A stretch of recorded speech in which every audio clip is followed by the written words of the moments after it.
Hi everyone, in today's video we are going to learn how to insert checkboxes in Excel.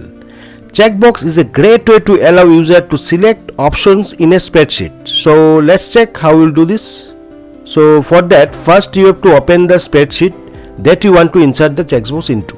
So I need to just open this, and here you can see there is a options called true and false, and under this I need to create one checkbox over here and here. So first, for that you have to open the developer tab. You will find developer tab over here. So if you don't see the developer tab, you need to enable it first. So to do this, click on the file, and then from here you have to click on options, and in the left hand side you will find customize ribbon. Just click on this, and once the customized ribbon page will open, in the right hand side you will find developer. See, then you have to just check the box next to the developer and click on OK to close the window. Okay, so now you will find the developer tab over here.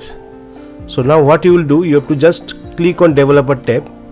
You have to just first select where you want to place your checkbox, and after that you have to click on developer tab, and under this you will find one tab called insert.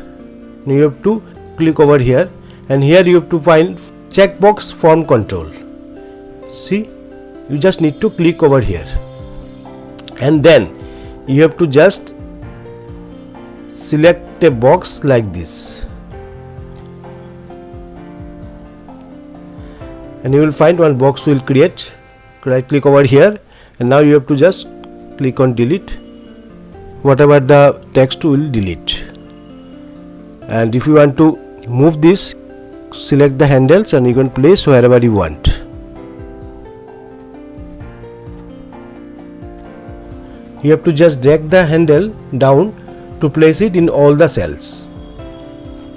Okay, and if you want, you can just copy this and place it here also. You can check this like way. If you want, you can uncheck. So that's it. That's how you can insert a checkbox in Excel. I hope this video was helpful. If you found this video helpful, please give it a thumbs up and subscribe for more video like this. Thanks for watching, and I'll see you in my next video.